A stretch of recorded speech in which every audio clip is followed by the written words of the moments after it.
Bonjour, je me présente, donc Nathalie Jakubovic, je suis enseignante et responsable du département génie mécanique et productique de l'IUT d'Angers. L'IUT d'Angers fait partie donc, de l'université qui compte 24 000 étudiants et l'IUT est une des composantes de l'université au même titre que une UFR ou l'école d'ingénieurs par exemple Polytech Angers.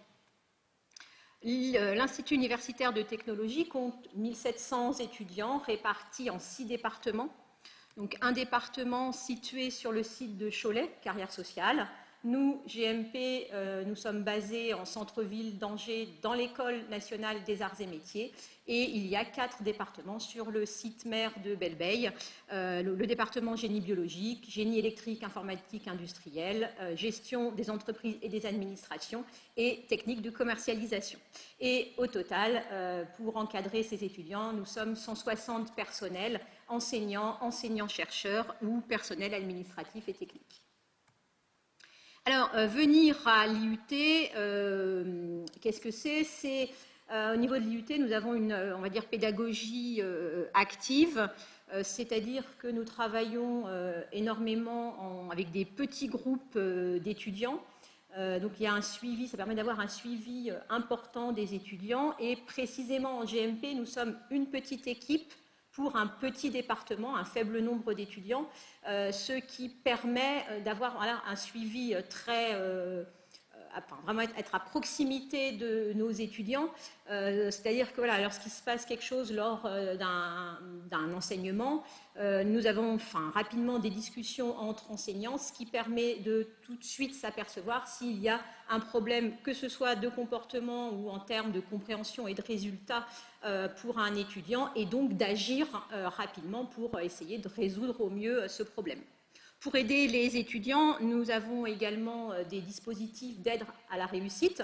Donc, il y a un dispositif qui s'appelle DAR, c'est-à-dire qu'il y a des personnes spécialisées dans l'aide à l'accompagnement des étudiants qui vont faire des suivis, donc des entretiens individuels des étudiants et qui vont les aider. Donc, ça peut être de l'aide à l'apprentissage, comment prendre des notes. Donc, en gros, comment s'aider dans le passage de l'enseignement au lycée vers l'enseignement supérieur, puisqu'il y a quand même une petite marche. Enfin, voilà, il faut acquérir une certaine autonomie et certaines méthodes de travail que ces personnes vont aider, qui vont aider les étudiants dans cette démarche. Et nous mettons également en place, en termes d'aide, des tutorats. Donc là, les tutorats, ça va être des étudiants de 2e année qui vont pouvoir aider les étudiants de 1re année, ou bien des élèves ingénieurs, donc des arts et métiers, qui peuvent aider aussi nos étudiants. Ensuite, la formation à l'IUT est une formation professionnalisante. Donc, ça veut dire que les étudiants vont avoir un contact rapide avec le milieu professionnel. Ça peut être au travers de l'alternance avec certains étudiants qui auront choisi cette filière, ou pour les autres, au travers de projets industriels, de visites d'entreprise et bien évidemment ensuite des stages. Et la formation à l'IUT, et spécialement en génie mécanique, est une formation polyvalente et généraliste qui permettra par la suite aux étudiants de pouvoir évoluer dans différents métiers et avec l'évolution de l'industrie et donc des besoins des industriels par la suite. Donc, en résumé, venir à l'IUT, c'est donc être accompagné entre le lycée et l'enseignement supérieur. C'est obtenir au bout donc, de 3 ans maintenant un diplôme professionnel, c'est-à-dire qui est reconnu et donc qui permet aux étudiants d'entrer directement dans le monde professionnel, mais également pour les étudiants qui le souhaitent, cela permet également de poursuivre ses études vers un master ou une école d'ingénieur. Alors maintenant, plus précis, maintenant l'évolution donc à la rentrée 2021. Donc actuellement, nous sommes sur un format Bac+2, le DUT, et à partir de la rentrée prochaine, septembre 2021, nous passons sur un format en 3 ans. Donc le DUT devient le bachelor universitaire de technologie. Donc, au bout de ces 3 années de bachelor, les étudiants sortiront avec un niveau de grade licence, donc un niveau L3. Mais l'évolution ne s'arrête pas au passage Bac+2 à Bac+3. Un des grands changements, c'est le passage à un référentiel de compétences. Donc ça veut dire quoi? Ça veut dire qu'au cours des 3 années de formation, les étudiants vont acquérir, développer et valider un certain nombre de compétences. Alors, qu'est-ce qu'on appelle une compétence? Donc, une compétence, c'est un savoir-agir qui prend appui sur des ressources internes ou externes, donc par exemple des cours, des matières que l'on dispensera aux étudiants, et qui vont permettre de répondre à une problématique, et ce, dans un contexte professionnel. Donc il y aura des mises en situation professionnelle pour permettre de savoir si un étudiant a validé ou non une compétence. Alors, plus précisément maintenant, le département génie mécanique et productique. Donc, ces départements, il y en a 42 dans toute la France, avec un maillage relativement, un bon maillage du territoire. Nous formons environ 4300 étudiants par an au national, et tous ces étudiants seront donc des généralistes de la mécanique, qui travailleront plus tard dans des secteurs d'activités très variées. Ça peut être l'aéronautique, le transport, l'environnement. Voilà, cela reste une formation très généraliste. Le GMP spécifiquement à Angers, donc je vous l'ai dit, il est basé au sein de l'école des arts et métiers, donc en centre-ville d'Angers. Donc nous avons des promos de 48 étudiants par année. Donc 36 en formation classique et 12 en alternance, j'y reviendrai plus tard. Nous accueillons également sur le site d'Angers une licence professionnelle conception et réalisation de machines spéciales qui compte 16 étudiants en alternance. Et dans le département, il y a également la licence professionnelle gestion et conception de projets industriels qui compte 16 étudiants en alternance, mais qui est localisée sur Cholet. Et enfin, la spécificité de notre département GMP sur Angers, c'est le partenariat avec l'école des arts et métiers donc, qui nous accueille. Donc ce partenariat repose sur un certain nombre d'enseignements qui seront dispensés pour l'ensemble de la promotion dans les laboratoires des arts et métiers et par des enseignants des arts et métiers dans leur cœur de compétences. Alors maintenant, si on vient en GMP, quels sont, à dire, les mots-clés à connaître et qui doivent parler? Donc ces mots vont être analysés, modélisés, concevoir, mais également industrialiser, donc produire, la production, et enfin toute la partie organisation, communication. Donc je disais tout à l'heure que les étudiants au cours de ces 3 années vont développer un certain nombre de compétences.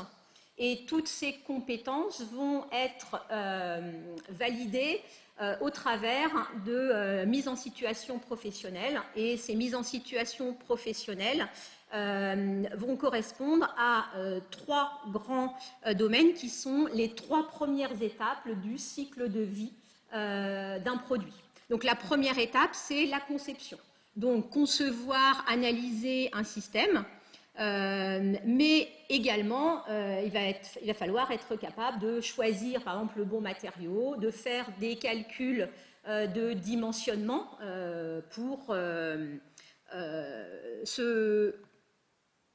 des calculs de dimensionnement de ce produit. La deuxième étape du cycle de vie du produit, c'est la réalisation, donc la fabrication des pièces. Pour cela, nous avons à disposition dans le département un parc machine développé et relativement récent. Et enfin, troisième étape, la partie organisation industrielle, c'est-à-dire être capable de modéliser les flux, d'organiser la production, faire par exemple, de l'analyse de postes de travail. Voilà, donc ça, ce sont les 3 grandes étapes de notre cycle de vie et ça correspondra aux mises en situation professionnelle. Alors, pour ce BUT GMP, donc nous disposons de 2000 heures d'enseignement. et 600 heures de projet. Donc 600 heures de projet, ça correspond en moyenne à 2 demi-journées par semaine. En réalité, voilà, il y aura des semestres où ce sera plus conséquent et d'autres où il y en aura un petit peu moins. Et donc, lors de ces projets, les étudiants travaillent donc vraiment en petits groupes et en autonomie. J'y reviendrai un petit peu plus tard. Ensuite, nous avons 24 semaines de stage, donc 10 semaines en deuxième année et 14 semaines en troisième année. Ensuite, comme je vous le disais, une grande partie des enseignements se fait vraiment en petits groupes et donc on a la moitié des enseignements qui se fait en travaux pratiques. Donc travaux pratiques, on est sur des formats entre 8 et 12 étudiants, suivant si nous sommes sur des machines. Ou pas. Et l'autre partie, on est en travaux dirigés, donc ça reste quand même aussi des petits groupes, puisque donc, nous avons une petite promotion et nous avons enlevé, on va dire, quasiment tous les cours magistraux dans notre formation. Nous aurons également donc, un tiers d'adaptation locale, ça veut dire que sur les 2000 heures d'enseignement, un tiers des heures sera différent selon que vous faites le département génie mécanique à Angers, à Lille, à Bordeaux ou à Poitiers. Au niveau du site d'Angers, cette adaptation locale va reposer donc, sur le partenariat, comme je vous disais, avec les arts et métiers. Et donc, sur ces heures d'enseignement, ce seront des heures dispensées par des enseignants des arts et métiers dans leur cœur de compétences.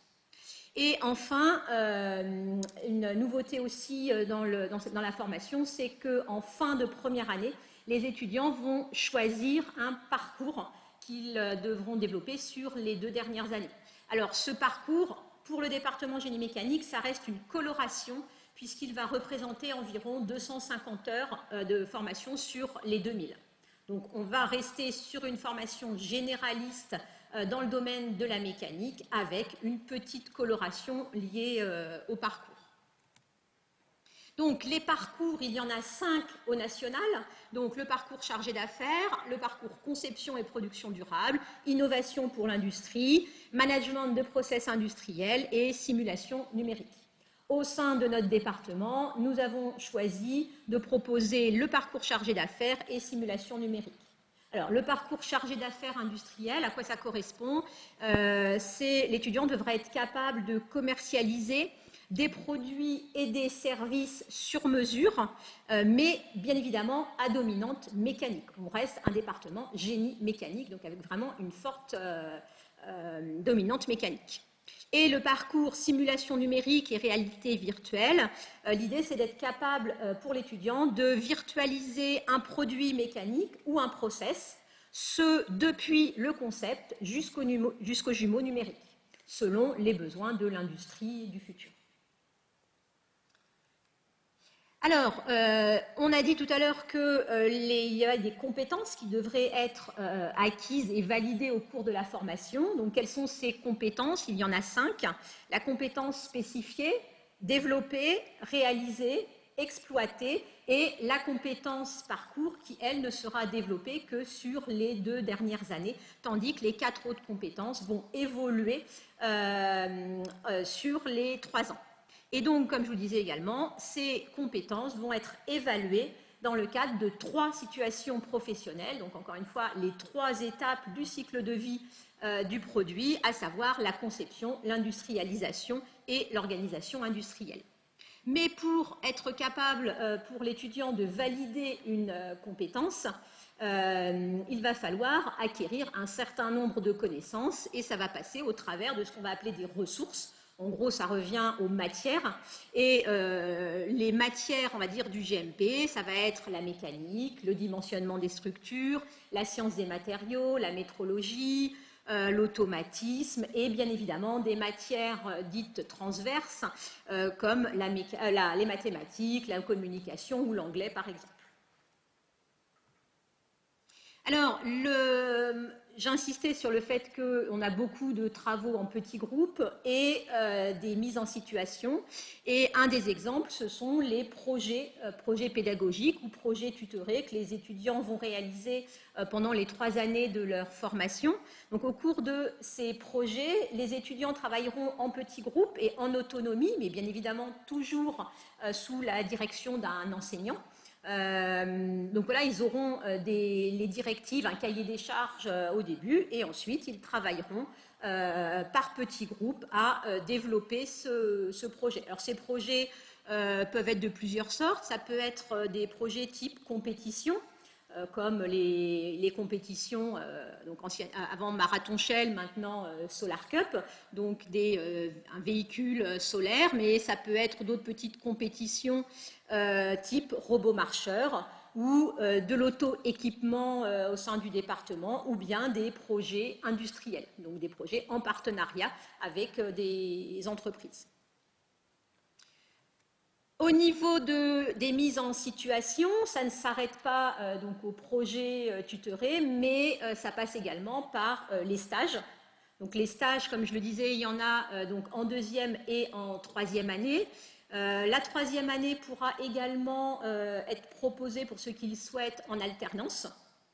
Et il y a un petit groupe, donc 12 élèves, qui auront a priori choisi l'alternance dès la première année, c'est-à-dire qu'ils feront l'ensemble de la formation, les 3 années de BUT, en alternance en entreprise. Donc cette alternance en entreprise, elle va se faire sur un format plutôt période courte sur la première année, c'est-à-dire ce sont des périodes, une alternance, en gros 2 semaines entreprise, 2 semaines de formation à l'IUT.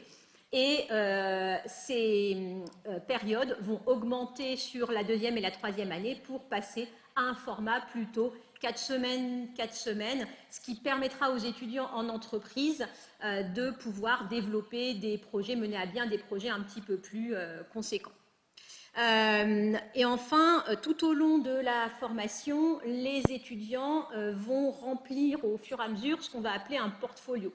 Un portfolio, c'est un peu comme un classeur dans lequel les étudiants répertorieront tout au long de leurs 3 années de formation toutes les compétences qu'ils auront acquis, développées, et puis ensuite que nous, on aura validées. Donc ce sera vraiment leur book, c'est leur portfolio qui les suivra tout au long de cette formation. Alors maintenant, si tout ça est validé, l'étudiant sort avec donc son BUT. Alors qu'est-ce qu'il peut faire après? Alors si on voit là sur le schéma de gauche la situation jusqu'à cette année, donc actuellement les étudiants sortent avec un DUT, donc un bac+2, et ils avaient, on va dire, 3 options, soit une insertion professionnelle directe. Sauf que ça fait un certain nombre d'années qu'on n'a plus aucun étudiant, quasiment, où c'est vraiment à la marge, qui va s'insérer directement dans le monde professionnel. Les étudiants vont plutôt choisir une poursuite d'études. Donc actuellement, il y a 2 types de poursuites d'études. Les poursuites courtes, 1 an de licence professionnelle, qui est une formation professionnalisante pour entrer ensuite sur le monde du travail, ou une école d'ingénieur ou un master, c'est-à-dire partir sur un bac+5.